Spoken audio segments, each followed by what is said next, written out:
وَلَقَدْ آتَيْنَا مُوسَى الْكِتَابَ وَقَفَّيْنَا مِن بَعْدِهِ بِالرُّسُلِ، اور ہم نے موسیٰ کو کتاب دی تورات، اور قفینا من بعدہ بالرسل، اور پھر اس کے بعد پے بپے لگاتار ہم رسول بھیجتے رہے۔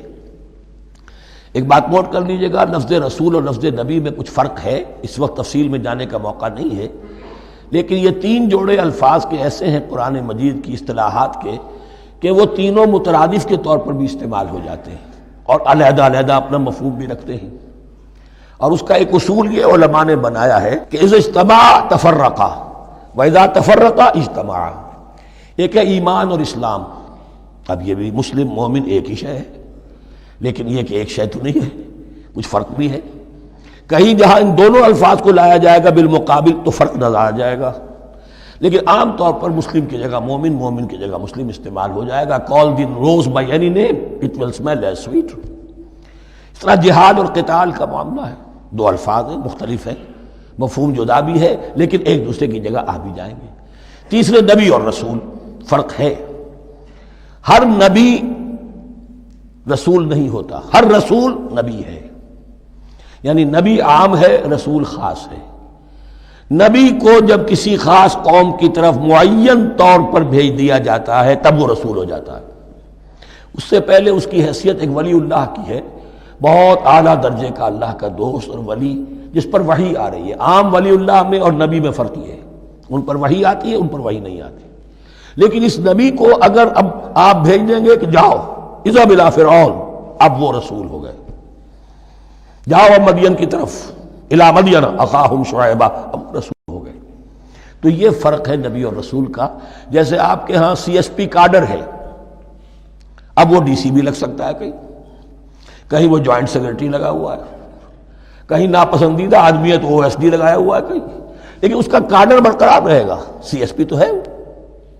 اسی اعتبار سے ہر نبی ہر حال میں نبی ہے، لیکن اس کو اضافی کیفیت ملتی ہے رسول کی۔ اور ایک بات یہ نوٹ کر لیجئے، نبیوں کو قتل بھی کیا گیا ہے، رسول قتل نہیں ہو سکتے۔ اللہ کا فیصلہ یہ ہے کہ لاغلبن انا ورسولی، میں اور میرے رسول تو غالب آ کر رہیں گے۔ جب بھی کسی قوم نے کسی رسول کی جان لینے کی کوشش کی ہے، اس قوم کو برباد کر دیا گیا اور رسول اور اس کے ساتھیوں کو بچا لیا گیا۔ یہ معاملہ ہوا ہے اللہ کا تمام رسولوں کے ساتھ، نبیوں کے ساتھ نہیں۔ حضرت یحییٰ نبی تھے، قتل کر دیے گئے۔ حضرت عیسیٰ رسول تھے، قتل نہیں کیے جا سکتے تھے، ان کو زندہ آسمان پر اٹھا لیا گیا، اب وہی دوبارہ آئیں گے۔ تو رسول جو ہے وہ قتل نہیں ہوتا، اور اسی اعتبار سے حضور کی بڑی گہری تمنا تھی، لَوَدِدتُّ أَنْ أُقْتَلَ فِي سَبِيلِ اللَّهِ ثُمَّ أُحْيَا ثُمَّ أُقْتَلَ ثُمَّ أُحْيَا، میری بڑی خواہش ہے میں اللہ کی راہ میں قتل ہو جاؤں، پھر زندہ کیا جاؤں، پھر قتل کیا جاؤں، پھر اللہ کی راہ میں پھر زندہ کیا جاؤں، پھر قتل کیا جاؤں۔ لیکن اللہ نے یہ خواہش آپ کی پوری نہیں کی، اس لیے کہ آپ اللہ کے رسول تھے۔ اب یہاں نوٹ کیجئے گا، یہاں لفظ رسول تو آ گیا ہے لیکن یہ نبی کے معنی میں ہے۔ قفینا من بعدہ بالرسل، اس لیے کہ رسول حضرت موسیٰ کے بعد حضرت عیسیٰ ہی ہے، درمیان میں پروفٹس ہیں، یہ prophets of the old testament, یہ انبیاء ہیں، لیکن ان کے لیے لفظ رسول آ گیا ہے۔ وَآتَيْنَا عِيسَى ابْنَ مَرْيَمَ الْبَيِّنَاتِ وَأَيَّدْنَاهُ بِرُوحِ الْقُدُسِ، اور ہم نے عیسیٰ کو بڑی واضح نشانیاں دیں، حصی معجزات جتنے حضرت مسیح کو دیے گئے ہیں ویسے اور کسی نبی کو نہیں دیے گئے۔ یہ بعد میں تذکرہ آ جائے گا سورہ آل عمران میں۔ اور ہم نے مدد کی ان کی روح القدس کے ساتھ، حضرت جبرائیل کی خاص تائید انہیں حاصل تھی۔ ظاہر بات ہے، میں نے عرض کیا ہے کہ جو معجزہ ہوتا ہے وہ کسی نبی کی اپنی طاقت سے اس کا ظہور نہیں ہوتا، رسول کے کسی طاقت سے، یا کرامت کسی ولی اللہ کے اپنے اختیار میں نہیں ہوتی، یا اللہ کی طرف سے، اور اس کے لیے ظہور جو ہوتا ہے وہ فرشتوں کے ذریعے سے۔ ایدناہ بروح القدس افکلما جاءکم رسول بما لا تہوی انفسکم، اب یہاں پر تبصرہ ہو رہا ہے، جو بھی کچھ یہود نے کیا حضرت مسیح کے ساتھ وہ چونکہ معلوم ہے اس کا تذکرہ نہیں کیا، صرف اس پر تبصرہ ہو رہا ہے۔ تو جب بھی کبھی تمہارے پاس کوئی رسول آیا، بما لا تہوی انفسکم، وہ چیز لے کر جو تمہارے جیوں کو، تمہارے من کو بھائی نہیں، اچھی نہیں لگی، استکبرتم، تم نے استکبار کیا، وہی استکبار جو عزازیل نے کیا تھا اور ابلیس بن گیا، ابا واستکبر، استکبرتم ففریقا کذبتم وفریقا تقتلون، تو کچھ کو تو تم نے صرف ان کی تردید ہی کی اور کچھ کو تم نے قتل بھی کیا۔ تقتلون، تو یہ انبیاء کے قتل ہو سکتا ہے۔ اور نمبر 2 ایک رائے یہ دی گئی ہے تقتلون جو ہے قتل تم نہیں آیا ہے، یہ فعل مضارع ہے، اور فعل مضارع کے اندر ایک فعل جاری رہتا ہے، ختم نہیں ہوتا، گویا کہ تم قتل کرنے کی کوشش کرتے رہے۔ بعض لوگوں کی تو جان کے درپے ہو گئے۔ وقالوا قلوبنا غلف، اور انہوں نے کہا ہے کہ ہمارے دل تو غلافوں کے اندر بند ہیں۔ یہ اس کو ملائیے پہلی آیت جو آج ہم نے پڑھی ہے، افتطمعون ان یؤمنوا لکم، تو اے مسلمانوں کیا تم یہ توقع رکھتے ہو اور چاہتے ہو کہ یہ تمہاری بات مان لیں گے؟ ان کی اس خواہش کے جواب میں جو وہ کہتے تھے وہ یہ قول ہے، وقالوا قلوبنا غلف، ہمارے دل غلافوں میں ہیں، میاں تمہاری بات ہم پر اثر نہیں کر سکتی، جاؤ کسی اور سے بات کرو۔ آج بھی آپ کو یہ الفاظ سننے کو مل جائیں گے، قلوبنا غلف، ہمارے دل تو غلافوں میں ہیں، بڑے مضبوط ہیں، مستحکم ہیں، تمہاری بات اس میں گھر کر ہی نہیں سکتی۔ بل لعنہم اللہ بکفرہم، یہ ہے تبصرہ۔ جس کو یہ کہہ رہے ہیں کہ ہمارے دل محفوظ ہیں اور غلافوں میں ہیں، حقیقت میں تو ان پر لعنت ہو چکی ہے اللہ کی طرف سے ان کے کفر کی وجہ سے۔ فقلیلا ما یؤمنون، تو واقعتاً اب کم ہی ہوں گے ان میں سے جو ایمان لائیں گے۔ وَلَمَّا جَاءَهُمْ كِتَابٌ مِّنْ اللَّهِ مُصَدِّقٌ لِّمَا مَعَهُمْ، اب یہاں پر ذکر ہو رہا ہے خود حضور صلی اللہ علیہ وسلم کا، اور جب آ گئی ان کے پاس کتاب اللہ کے پاس سے، یعنی یہ قرآن، مصدق لما معہم، جو اس کی تصدیق کرتے ہوئے آیا جو ان کے پاس ہے۔ میں اس کی وضاحت کر چکا ہوں، قرآن ایک طرف تصدیق کرتا ہے تورات اور انجیل کی، اور دوسری طرف وہ مصداق بن کر آیا ہے تورات اور انجیل کی پیشن گوئیوں کا۔ وَكَانُوا مِن قَبْلُ يَسْتَفْتِحُونَ عَلَى الَّذِينَ كَفَرُوا، اور ان کا حال یہ تھا کہ وہ آخری کتاب اور آخری نبی کے حوالے اور واسطے سے اللہ تعالیٰ سے فتح کی دعائیں کیا کرتے تھے کافروں کے خلاف۔ ہوتا کیا تھا کہ یہ 3 قبیلے مدینے میں آ گئے کہ جو یہودی تھے، بنو قینقاع، بنو نذیر اور بنو قریظہ، اسی میں وہاں رہتے تھے اوس اور خزرج جو یمن سے آئے تھے، اصل عربی قبائل تھے، پھر آس پاس کے قبائل بھی تھے، وہ سب کے سب امیین میں سے تھے، ان کے پاس نہ کوئی کتاب، نہ کوئی شریعت، نہ کسی نبوت سے آگاہ۔ اب ان کے آپس میں جب لڑائیاں ہوتی تھیں اور یہ مار کھاتے تھے، سرمایہ دار تھے، دولت والے تھے، عام طور پر بزدل تھے، لہذا جب بھی کبھی مقابلہ ہوتا تھا مار کھاتے تھے، تو وہاں یہ کہا کرتے تھے کہ ابھی تو تم ہمیں مار لیتے ہو، دبا لیتے ہو، نبی آخری زمان کی آنے کا وقت آ چکا ہے، وہ نئی کتاب لے کر آئیں گے، جب وہ آئیں گے ہم ان کے ساتھ ہو کر جب تم سے جنگ کریں گے تو تم ہمیں شکست نہیں دے سکو گے، ہمیں فتح حاصل ہوگی۔ اور دعا کیا کرتے تھے اللہ اس نبی آخر الزمان کا ظہور جلد ہو تاکہ اس کے واسطے سے اور اس کے ذریعے سے اس کے صدقے ہمیں فتح مل سکے۔ یہ دعائیں تھیں، چونکہ خزرج اور اوس کے لوگوں نے ان کی یہ دعائیں سنی ہوئی تھیں۔ یہی وجہ ہے کہ حج میں سن 11 نبوی کے حج میں یا سن 10 نبوی کے حج میں جب وہاں پر 6 آدمیوں سے حضور نے بات کی جو خزرج کے تھے، سب کے سب انہوں نے کلنکھیوں سے ایک دوسرے کو دیکھا، معلوم ہوتا ہے یہ وہی نبی ہیں جن کا ذکر یہ یہودی کرتے ہیں، تو اس سے پہلے کہ وہ ایمان لائے تم ایمان لے آؤ۔ گویا کہ وہ علم بالواسطہ طور پر جو انہیں پہنچا تھا وہ ان کے لیے کتنا بڑا سرمایہ بن گیا، ان کی نجات کا ذریعہ بن گیا، اور وہ علم جو ان کے پاس تھا تعصب کی وجہ سے اور تکبر کی وجہ سے وہ اسی طرح رہ گئے۔ فَذَهَبَ اللَّهُ بِنُورِهِمْ وَتَرَكَهُمْ فِي ظُلُمَاتٍ لَا يُبْصِرُونَ صُمٌّ بُكْمٌ عُمْيٌ فَهُمْ لَا يَرْجِعُونَ۔ وَلَمَّا جَاءَهُمْ كِتَابٌ مِّنْ عِندِ اللَّهِ مُصَدِّقٌ لِّمَا مَعَهُمْ وَكَانُوا مِن قَبْلُ يَسْتَفْتِحُونَ عَلَى الَّذِينَ كَفَرُوا فَلَمَّا جَاءَهُم مَّا عَرَفُوا كَفَرُوا، تو جب ان کے پاس آ گئے وہ چیز جسے انہوں نے پہچان لیا پھر انہوں نے کفر کیا۔ فَلَعْنَةُ اللَّهِ عَلَى الْكَافِرِينَ، تو اللہ کی لعنت ہے ایسے کافروں پر۔ بِئْسَ مَا اشْتَرَوْا بِهِ أَنفُسَهُمْ أَن يَكْفُرُوا بِمَا أَنزَلَ اللَّهُ بَغْيًا أَن يُنَزِّلَ اللَّهُ مِن فَضْلِهِ عَلَى مَن يَشَاءُ مِنْ عِبَادِهِ، بہت بری شے ہے جس کے عوض کہ انہوں نے اپنی جانوں کو فروخت کر دیا، یعنی دنیا کا حقیر سا نفع، یہاں کی حقیر سی مسندیں، یہاں کا جو بھی چودراہٹیں ہیں، جو بھی ان کی حیثیت ہے، صرف اس کا قربانی دینے کو تیار نہیں، یہی تو سبب ہے، اس کی وجہ سے کفر کر رہے ہیں پہچان کر۔ تو بری ہے وہ شے جس کے لیے انہوں نے اپنے آپ کو بیچ دیا۔ ان یکفروا، کہ وہ کفر کر رہے ہیں اس وجہ سے، بما انزل اللہ بغیا، جو اللہ نے نازل فرمایا ہے، اور کفر کیوں کر رہے ہیں اس زدہ میں، ان ینزل اللہ من فضلہ علی من یشاء من عبادہ، کہ اللہ تعالیٰ نے نازل کر دیا ہے اپنے اس فضل میں سے اپنے بندوں میں سے جس پر چاہا۔ وہ اس امید میں تھے کہ وہ اسرائیلی ہی ہوگا۔ جب 1400 برس تک نبوت ہمارے پاس رہی، اب فترت کا زمانہ ہے، 600 برس گزر گئے، اب آخری نبی آنا ہے، ان کو گمان یہ تھا وہ ہم میں سے ہی ہوگا۔ یہاں یہ ہوا کہ یہ رحمت اللہ کی اور یہ فضل جو ہے بنی اسماعیل پر ہو گیا۔ اس کی وجہ سے زدم زدہ بغین، اس بغین کے لفظ کو اچھی طرح نوٹ کر لیجئے، یہ اختلاف جو ہوتا ہے دین میں اس کا اصل سبب یہ بغین کا لفظ آئے گا بار بار قرآن مجید میں۔ یہ بغین کیا ہے؟ جس سے عہد حاضر کے ایک خاص جو مکتب فکر ہے سائیکالوجی کا، ایڈلر کا، اس میں یہ قرار دیا گیا ہے کہ انسان کے جو موٹیوز ہیں، جو اس کا انسٹنکٹس ہیں، ان میں ایک بہت پاورفل موٹیو جو ہے to dominate, urge to dominate. میں اس کی بات کیوں مانوں، یہ کیوں نہ میری مانے، یہ ڈومینیشن۔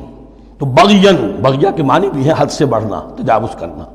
تو وہ اپنی حد سے بڑھ کر دوسروں کے اوپر روب گانٹھنے کے لیے یہ سارا انہوں نے کیا، اس وجہ سے کہ بنی اسماعیل کے ایک شخص محمد صلی اللہ علیہ وسلم پر اللہ تعالیٰ نے یہ رحمت نازل فرما دی۔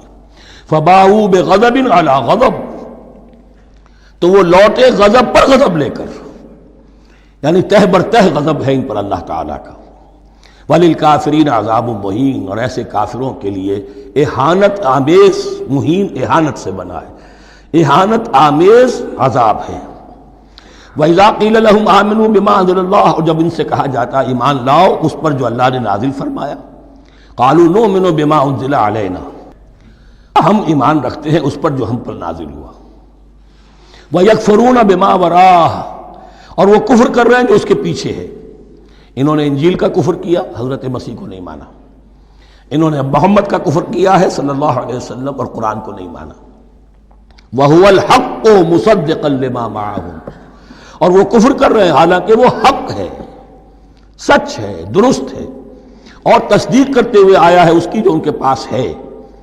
قل، اے نبی ان سے کہیے، فَلِمَ تَقْتُلُونَ أَنبِيَاءَ اللَّهِ، یہاں وہ لفظ واضح ہو گیا، تو پھر کیوں تم قتل کرتے رہے ہو اللہ کے نبیوں کو، من قبل، اس سے پہلے۔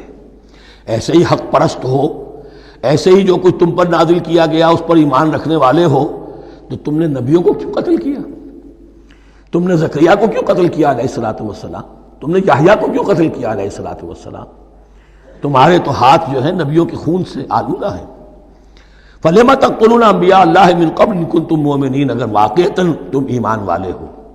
وَلَقَدْ جَاءَكُم مُوسَىٰ بِالْبَيِّنَاتِ، تمہارے پاس موسیٰ آئے تھے کھلی تعلیمات لے کر، واضح معجزے لے کر۔ ثُمَّ اتَّخَذْتُمُ الْعِجْلَ مِن بَعْدِهِ، پھر تم نے اس کے بعد اس کی غیر حاضری میں بچھڑے کو اپنا معبود بنا لیا۔ وَأَنْتُمْ ظَالِمُونَ، اور تم ظالم ہو۔ وَإِذْ أَخَذْنَا مِيثَاقَكُمْ وَرَفَعْنَا فَوْقَكُمُ الطُّورَ، یاد کرو جب کہ ہم نے تم سے عہد لیا تھا اور تمہارے اوپر کوہ طور کو معلق کر دیا تھا۔ خُذُوا مَا آتَيْنَاكُمْ بِقُوَّةٍ، پکڑو اس کو مضبوطی کے ساتھ جو ہم نے تمہیں دیا ہے۔ وَاسْمَعُوا، اور سنو۔ قَالُوا سَمِعْنَا وَعَصَيْنَا، انہوں نے کہا ہم نے سنا اور نافرمانی کی۔ یہ ان کی ایک اور بیماری تھی، الفاظ کو ذرا سا چکر دے کر ایسے پڑھنا کہ مفہوم جو ہے بالکل بدل جائے۔ کوئی اعتراض کہے تو کہے گا کوئی شخص کہ اپنے کانوں کا جا کے میل نکلوائیے، میں نے تو اطعنا کہا تھا، آپ کو عصینا سننے میں آ گیا۔ لیکن وہ اپنے لوگ جو ہوتے تھے ان کے منافقوں کے، اور آپس میں جو ہوتے تھے وہی منافق اس وقت حضرت موسیٰ کے ساتھ، کردار تو ایک ہی رہا ہے ہمیشہ سے۔ اس کردار کے لوگ جو ہیں یہ حرکتیں کرتے تھے، اور پھر ان سے سرزنش کی جاتی کہ بھائی ہم نے تو کہا تھا سمعنا واطعنا، آپ کے اپنی سماعت میں کوئی خلل ہوگا۔ قالوا سمعنا وعصینا، ہم نے سنا اور ہم نے رد کیا، نافرمانی کی۔ وَأُشْرِبُوا فِي قُلُوبِهِمُ الْعِجْلَ بِكُفْرِهِمْ، اور ان کے اس کفر کی پاداش میں یا کفران نعمت کی سزا کے طور پر ان کے دلوں میں بچھڑے کی محبت اور تقدس جو ہے وہ پلا دیا گیا۔ قُلْ بِئْسَ مَا يَأْمُرُكُمْ بِهِ إِيمَانُكُمْ إِن كُنتُم مُّؤْمِنِينَ، کہیے ان سے بری ہیں یہ باتیں، برا ہے وہ جس کا کہ حکم دے رہا ہے تمہیں تمہارا ایمان کے ساتھ یہ حرکتیں۔ ان کنتم مومنین، اگر تم مومن ہو تو کیا ایمان کے ساتھ یہ حرکتیں ممکن ہوتی ہیں؟ قل ان كانت لكم الدار الآخرة عند الله خالصة من دون الناس فتمنوا الموت ان كنتم صادقین، پھر یہ ایک یونیورسل ٹروتھ آ رہا ہے بہت اہم، اس کو کرتے ہوئے خود انٹروسپیکشن کی ضرورت ہے پڑھتے ہوئے، کیونکہ ان کا یہ خیال تھا نحن ابناء اللہ واحباؤ، ہم تو اللہ کے بڑے چہیتے ہیں، بڑے لاڈلے ہیں، اولیاء ہیں، ہم پسندیدہ لوگ ہیں، we are the chosen people of the lord, یہ ان کا کہنا جو ہے یہ تو ان کی بڑی کھلی بات ہے، اور ان کا کہنا ہے کہ آخرت کا گھر تو ہمارے لیے ہے ہی ہے، اٹھا لو۔ اب دیکھیے لٹمس ٹیسٹ ان کے سامنے رکھا جا رہا ہے، لیکن یہ لٹمس ٹیسٹ میرے اور آپ کے لیے بھی ہے۔ قل ان کانت لکم الدار الآخرۃ عند اللہ خالصۃ من دون الناس، اے نبی ان سے کہیے کہ اگر تمہارے لیے آخرت کا گھر اللہ کے پاس خالص کر لیا گیا ہے دوسرے لوگوں کو چھوڑ کر، یعنی تمہاری ریزرویشن ہو چکی ہے وہاں، تمہارے لیے تو جنت ہی جنت ہے، فتمنوا الموت ان کنتم صادقین، تو اگر تم سچے ہو تو تمہیں موت کی تمنا کرنی چاہیے، موت کی تمنا کرو۔ اگر اتنا ہی یقین ہے جنت میں داخل ہونے کا تو دنیا میں رہنا تم پر گراں ہونا چاہیے، یہاں کی تو بہت سی کلفتیں ہیں، بہت سی محنتیں ہیں، مشقتیں ہیں، کتنی کتنی کوفت اٹھانی پڑ جاتی ہے۔ یقین اگر ہو کہ آخرت ہے اور وہاں میرا مقام جنت میں ہے تو زندگی تو لائبلٹی معلوم ہونی چاہیے، ایسٹ معلوم نہیں ہونا چاہیے۔ پھر تو دنیا سجن نظر آنی چاہیے، جیسا کہ حدیث میں فرمایا گیا الدنیا سجن المومن و جنت الکافر، یعنی کم سے کم یہ کہ دنیا میں زیادہ رہنے کی آرزو تو نہ ہو، یہ کم سے کم ہے۔ آخرت پر ایمان، اور اگر اپنا معاملہ اللہ کے ساتھ خلوص پر ہے، دھوکے بازی پہ نہیں ہے، بل الانسان علی نفسہ بصیرہ، ہر انسان کو معلوم ہے میں کہاں کھڑا ہوں، آپ کا دل آپ کو بتا دے گا آپ اللہ کے ساتھ دھوکے بازی کر رہے ہیں یا آپ کا معاملہ اللہ کے ساتھ خلوص و اخلاص پر مبنی ہے۔ اگر یقین ہے کہ خلوص و اخلاص پر ہے تو پھر تو یہ ہے کہ زندگی ایسٹ نہیں لائبلٹی، اور دنیا باغ نہیں قید خانہ نظر آنا چاہیے، اور اس میں انسان رہتا ہے ایک مجبوراً اللہ نے بھیجا ہے رہنا ہے، جو جو اس کی طرف سے ذمہ داریاں عائد کی گئی ہیں وہ ادا کرنی ہے، لیکن یہاں رہنے کی خواہش یہ اگر ہے تو یا تو آخرت پر ایمان نہیں یا اپنا اللہ کے ساتھ معاملہ خلوص اور اخلاص پر مبنی نہیں۔ دس از دی لٹمس ٹیسٹ۔ فتمنوا الموت ان کنتم صادقین ولن یتمنوہ ابدا، اور یہ ہرگز نہیں کریں گے تمنا اس کی، موت کی، بما قدمت ایدیہم، بسبب ان کرتوتوں کے جو ان کے ہاتھوں نے آگے بھیجے ہوئے ہیں۔ ہر شخص کو معلوم ہے میں نے کیا کمائی کی ہے، کیا بھیجی ہے۔ واللہ علیم بالظالمین، اور اللہ ان ظالموں سے بخوبی واقف ہے۔ وَلَتَجِدَنَّهُمْ أَحْرَصَ النَّاسِ عَلَىٰ حَيَاةٍ، اور تم انہیں دیکھو گے اس دنیا کی زندگی پر تمام انسانوں سے بڑھ کر حریص ہے۔ وَمِنَ الَّذِينَ أَشْرَكُوا، یہاں تک کہ مشرکوں سے زیادہ حریص ہے، اور یہ بات صحیح ہے۔ اہل ایمان کے ساتھ مقابلہ مشرکین نے کیا، کھل کر میدان میں آ کر کیا، ڈٹ کر کیا، اپنی جانیں اپنے باطل معبودوں کے لیے قربان کی۔ یہودی نہیں لڑ سکے، من ورائے جدر، فصیلوں کے پیچھے سے اور ادھر سے، لیکن سامنے آ کر مقابلہ نہیں کر سکے، اس لیے کہ انہیں جانیں بہت عزیز تھی۔ وَلَتَجِدَنَّهُمْ أَحْرَصَ النَّاسِ عَلَىٰ حَيَاةٍ وَمِنَ الَّذِينَ أَشْرَكُوا، حتیٰ یہ کہ مشرکین سے بھی زیادہ یہ دنیا کی زندگی کے حریص ہیں۔ یود احدہم لو یعمر الف سنہ، ان میں سے ہر ایک کی یہ خواہش ہے کہ کسی طرح اس کی عمر 1000 برس ہو جائے۔ وما ہوا بمزحزحہ من العذاب ان یعمر، اور اگر ان کو معمر کر بھی دیا جائے، طویل زندگی دے بھی دی جائے، تو عذاب سے تو چھٹکارا نہیں ملے گا، آخرت تو بالآخر تو آنی ہے۔ واللہ بصیر بما یعملون، اور اللہ دیکھ رہا ہے جو کچھ کہ وہ کر رہے ہیں۔ قل من کان عدوا لجبریل فانہ نزلہ علی قلبک، اب جیسا کہ میں نے عرض کیا کہ ان کا خیال یہ تھا کہ آخری نبوت کا وقت تو قریب ہے، ہوگا وہ کوئی اسرائیلی، ہوگا ہم میں سے۔ معاملہ ہو گیا تلپٹ، اللہ نے ان کی آزمائش اتنی بڑی کر لی کہ جنہیں حقیر سمجھتے تھے، بڑی امیین ہیں، ان پڑھ ہیں، نہ ان کے پاس کتاب، نہ کوئی شریعت، نہ کوئی قانون، نہ کوئی ضابطہ، کچھ بھی نہیں، اللہ نے ان میں سے ایک آدمی کو، ایک شخص کو چن لیا۔ لہذا ان کے لیے اب ان کے اندر دشمنی پیدا ہوئی، کس سے؟ گالیاں دینے لگے حضرت جبرائیل کو، اس نے دشمنی کی ہمارے ساتھ، آ تو رہا تھا پیغام ہم میں سے کسی کے لیے، لے گیا ادھر۔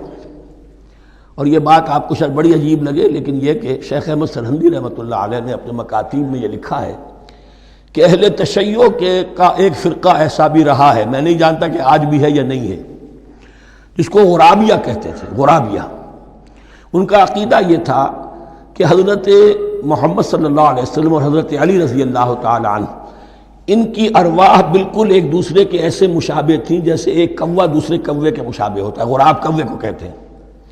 تو جبریل دھوکہ کھا گئے، وہ وہی اللہ نے بھیجی تھی علی کے لیے، لے گئے محمد کے پاس صلی اللہ علیہ وسلم۔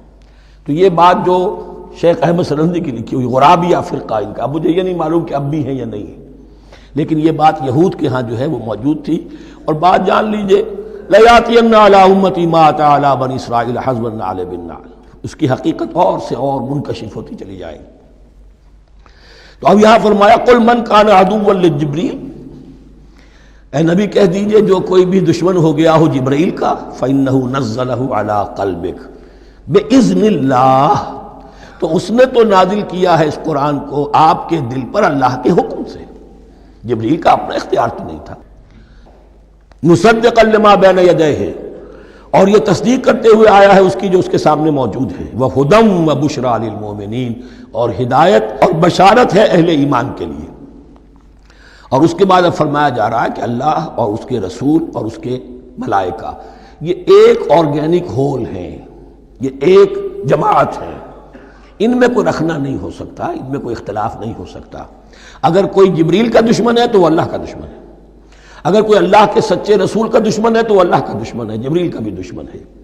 من کان عدوا للہ وملائکتہ ورسلہ وجبریل ومیکال فإن اللہ عدو للکافرین، تو کان کھول کر سن لو، جو کوئی بھی دشمن ہے اللہ کا اور اس کے فرشتوں کا اور اس کے رسولوں کا اور جبرائیل کا اور میکائیل کا، تو اللہ تعالیٰ کی طرف سے بھی اعلان ہے کہ اللہ ایسے کافروں کا دشمن ہے۔ وَلَقَدْ أَنزَلْنَا إِلَيْكَ آيَاتٍ بَيِّنَاتٍ، اور اے نبی ہم نے آپ کی طرف نازل کر دی ہیں روشن آیات۔ وَمَا يَكْفُرُ بِهَا إِلَّا الْفَاسِقُونَ، اور انکار نہیں کرتے ان کا مگر وہی کہ جو سرکش۔ وَمَا يُضِلُّ بِهِ إِلَّا الْفَاسِقِينَ، تیسرے رکوع میں جو سورہ بقرہ کے الفاظ آئے تھے۔ أَوَكُلَّمَا عَاهَدُوا عَهْدًا نَبَذَهُ فَرِيقٌ مِّنْهُمْ، تو جب بھی کبھی انہوں نے کوئی عہد کیا، اللہ سے میثاق کیا، اللہ کے رسولوں سے کوئی عہد کیا، نَبَذَهُ فَرِيقٌ مِّنْهُمْ، ان میں سے ایک گروہ نے اس معاہدے کو پھینک دیا اٹھا کر۔ بل اکثرهم لا یؤمنون، بلکہ ان کی اکثریت جو ہے ایمان سے خالی ہے، جیسا کہ حال آج امت مسلمہ کا ہے۔ مسلمان ہیں، ایمان حقیقی، ایمان قلبی، یقین والا ایمان وہ کتنوں کو حاصل ہے؟ ڈھونڈ اب ان کو چراغ رخ زیبا لے کر۔ وَلَمَّا جَاءَهُمْ رَسُولٌ مِّنْ عِندِ اللَّهِ مُصَدِّقٌ لِّمَا مَعَهُمْ نَبَذَ فَرِيقٌ مِّنَ الَّذِينَ أُوتُوا الْكِتَابَ، پھر وہی بات، اور جب آئے ان کے پاس اللہ کی طرف سے ایک رسول یعنی محمد صلی اللہ علیہ وسلم، مصدق لما معہم، اور تصدیق کرتے ہوئے آئے ہیں اس کی جو ان کے پاس موجود ہے، ان کے ساتھ ہے، نبذ فریق من الذین اوتوا الکتاب کتاب اللہ وراء ظہورہم، ان کی ایک گروہ، ان کی ایک جماعت نے اللہ کی کتاب کو اپنی پیٹھوں کے پیچھے پھینک دیا، کانہم لا یعلمون، گویا کہ وہ جانتے ہی نہیں، انجانے سے ہو کر رہ گئے، نہیں ہمیں کچھ پتہ نہیں۔ ان کے عوام پوچھتے ہوں گے کیا یہ وہی نبی ہیں جن کا ذکر نہیں، کیا بولے، کوئی یقین سے نہیں کہہ سکتے، کچھ نہیں، ابھی دیکھیں گے، تیل دیکھو، تیل کی دھار دیکھو، کانہم لا یعلمون، جیسے انہیں علم نہیں ہے۔ وَاتَّبَعُوا مَا تَتْلُو الشَّيَاطِينُ عَلَىٰ مُلْكِ سُلَيْمَانَ، اب ایک اور حقیقت نوٹ کیجئے، جب کسی مسلمان امت میں دین کی اصل حقیقت، اصل تعلیمات سے بہت پیدا ہوتا ہے تو رجحان کدھر ہو جاتا ہے؟ جادو، ٹونا، ٹوٹکا، تعویذ، عملیات، قرآن کی عملیات۔ قرآن اترا تھا کسی اور کے لیے، کام کے لیے، یہ اس کو ذریعہ بناتے ہیں دشمن کو زیر کرنے کے لیے۔ محبوب آپ کے قدموں میں آ کر گرے گا، عمل قرآنی ہے، اتنے 100 روپے کا آپ لے جائیے تو مل جائے گا۔ یہ دندے ہمارے ابھی چل رہے ہیں، خوب چلتے ہیں، اور میں سمجھتا ہوں کہ سب سے زیادہ فلرشنگ کاروبار جو ہے وہ اس طرح کا ہے۔ ہینگ لگے نہ پھٹکڑی، نہ آپ کو کوئی اس میں محنت کرنے کی ضرورت ہے، نہ اس کے اندر آپ کو انویسٹ کرنے کی ضرورت ہے، اور کاروبار چلتا۔ تو وہاں بھی کیا ہوا، وَاتَّبَعُوا، جب دین کی اصل حقیقت کو دور پھینک دیا، انہوں نے پیروی کی اس کی، مَا تَتْلُو الشَّيَاطِينُ عَلَىٰ مُلْكِ سُلَيْمَانَ، جو شیاطین جن جو تھے، عَلَىٰ مُلْكِ سلیمان سے مراد ہے عَلَىٰ عہد ملک سلیمان، حضرت سلیمان کے زمانے میں چونکہ اللہ تعالیٰ نے ان جنات کو حضرت سلیمان کے تابع کر دیا تھا، تو وہاں پر چونکہ ان کا اب جو ہے کوئی میل جول زیادہ تھا لوگوں کے ساتھ، تو وہ انہیں کچھ اس قسم کی چیزیں سکھاتے رہتے تھے، گویا کہ اندر سے تخریب کاری۔ وَاتَّبَعُوا مَا تَتْلُو الشَّيَاطِينُ عَلَىٰ مُلْكِ سُلَيْمَانَ وَمَا كَفَرَ سُلَيْمَانُ وَلَٰكِنَّ الشَّيَاطِينَ كَفَرُوا، اور سن لو سلیمان نے کبھی کفر نہیں کیا بلکہ یہ شیاطین تھے کہ جو کفر کرتے تھے۔ جادو کفر ہے، لیکن آپ کو نقش سلیمانی آج تک بھی لفظ ملے گا، نقش سلیمانی۔ آج بھی مسلمان بھی ان چیزوں کو حضرت سلیمان کی طرف منسوب کر رہے ہیں، وہ ظلم اب بھی جاری ہے۔ وما کفر سلیمان ولکن الشیاطین کفروا یعلمون الناس السحر، وہ لوگوں کو جادو سکھاتے تھے۔ وما انزل علی الملکین ببابل ہاروت و ماروت، اور جو کچھ نازل کیا گیا دو فرشتوں پر، ہاروت اور ماروت پر، بابل میں۔ بابل یہ ہے پرانا عراق، بیبلونیا۔ نبوکدنضر بھی بیبلونیا کا بادشاہ تھا، نمرود بھی بیبلونیا کا بادشاہ تھا۔ عراق کے بادشاہوں کا لقب ہی تھا نمرود، نماردہ اس کی جمع ہے۔